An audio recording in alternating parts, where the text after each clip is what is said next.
আপনি 30টা রোজায় দিলেন। এই 30টা রোজা দেওয়ার ফলে আপনার কি পরিবর্তন ঘটবে?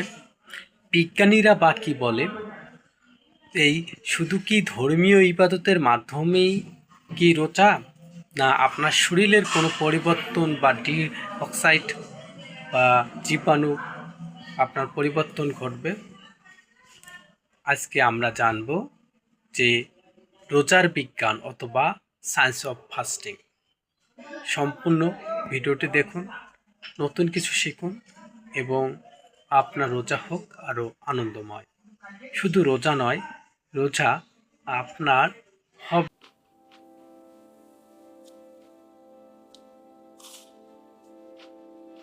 প্রথম 1 থেকে 3 দিন আপনার শরীরের যে গ্লুকোজ রয়েছে এই গ্লুকোজটা ফেটে যাওয়ার চেষ্টা হবে এবং গ্লুকোজ বাইরে থেকে শোষণ না হয়ে গ্লাইকোসেট যে আছে এই গ্লাইকোসেট শোষণ হবে।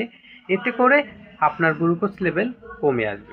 যাদের ডায়াবেটিস রয়েছে তাদের কিন্তু সবচেয়ে ভালো লেভেল, কিন্তু যাদের ডায়াবেটিস নেই তাদের ক্ষেত্রে এই সময় যে সমস্যা না হয় যেটা অনুভব হতে পারে, যে আপনার দুর্বলতা অনুভব হতে পারে, মাথা ঘুরতে পারে।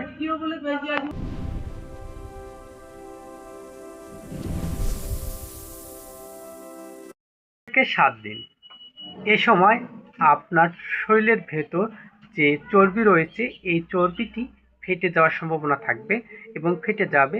এতে করে আপনার শরীরের ভেতর অতিরিক্ত পরিমাণে চর্বি ভেঙে গিয়ে শরীরের চর্বির পরিমাণ কমে আনবে। এতে করে আপনার শরীর হালকা মনে হবে, আপনার খিদা বেড়ে যাবে, আপনার যে শারীরিক সুস্থতা অনুভব এটা হবে, শরীর হালকা অনুভব হবে এবং আপনার ওজন কন্ট্রোলে আসবে। এটা আপনার জন্য সবচেয়ে ভালো এবং শরীর ভালোর দিকে এগিয়ে যাবে। বিজ্ঞানীরা বলে এই সময় শরীরের ভেতর কেটোন উৎপন্ন হয়, যা শরীরের জন্য অত্যন্ত ভালো। আর আপনারা যদি এই 4 থেকে 7ম দিন পর্যন্ত রোজা রাখেন সেক্ষেত্রে আপনার শরীরে এই পরিবর্তন আসবে। তবে অনেকেই এই সমস্যাটার কথা বলেন যে ভাই আমার তো 3 থেকে 4 দিন রোজা দিলাম কিন্তু আমার ওজন তো কমতেছে না। আসলে আপনাকে যখন একটানা 7 দিন পর্যন্ত রোজা থাকবেন তখন এই পরিবর্তনটা আপনি লক্ষ্য করতে পারবেন। এটা আপনার জন্য ভালো কিনা জানাবেন। লিভার থেকে বিষাক্ত পদার্থগুলো সরে যাচ্ছে, এভাবেই শরীর পরিষ্কার হয়। 8 থেকে 15 দিন, এই 8 থেকে 15 দিনে আপনার শরীরে অটোফ্রিজম সৃষ্টি হয়, যার মাধ্যমে আপনার শরীরের যে অপরিষ্কার কোষগুলো রয়েছে, পিত্ত কোষগুলো রয়েছে, এই কোষগুলো সুস্থ কোষ খেয়ে ফেলে এবং শরীরকে পরিষ্কার করে এবং নতুন কোষের সৃষ্টি করে। এটা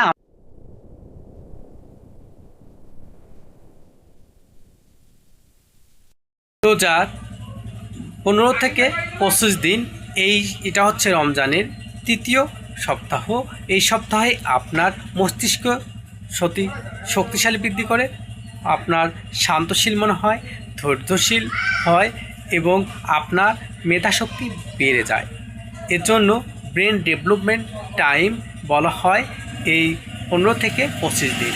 এই সময় আপনারা যদি রোজা রাখতে পারেন সেক্ষেত্রে আপনার ব্রেন ডেভেলপমেন্ট হবে। তবে কেউ যদি ভেঙে ভেঙে রোজা দেন সেক্ষেত্রে এই ডেভেলপমেন্ট হবে না।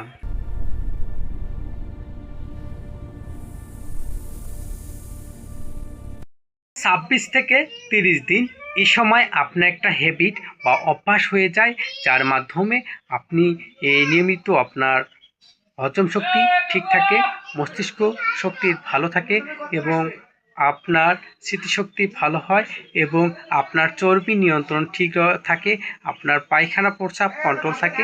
এতে করে আপনি সুস্থতা অনুভব করতে পারেন। এটা আপনার জন্য বিশেষ পরিবর্তন। আল্লাহুম্মা ইন্নী আসআলুকাল জান্নাতা ওয়া আউযু বিকা মিনান নার।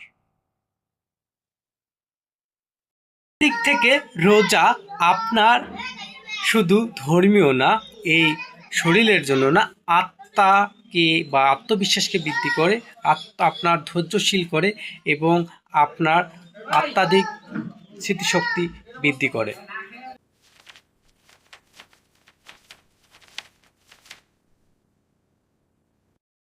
শেষ কথায় বলবো, আপনি ভাবুন তো, একটি মাত্র ইবাদত যেটি হচ্ছে রোজা, এর মাধ্যমে আপনি সুস্থতা অর্জন করতে পারছেন। ইবাদত করতে পারছেন, আপনার রোগ প্রতিরোধ ক্ষমতা বৃদ্ধি করতে পারছেন, আপনার শরীরের ভেতর যে চর্বি রয়েছে এই চর্বিটাকে দূরীভূত করতে পারছেন, সুগার লেভেল কন্ট্রোল করতে পারছেন এবং আপনার যে ওজন রয়েছে এই ওজনটাকে পুনরায় সুস্বাস্থ্য গঠন করতে পারছেন। এটা আপনার জন্য কতটুকু উপকার আপনি কমেন্টে জানিয়ে যান। আর যারা নতুন এই স্বাস্থ্য বিষয়, বিজ্ঞান বিষয় যদি জানতে চান তারা আমার চ্যানেলটি সাবস্ক্রাইব করে সঙ্গে থাকতে পারেন।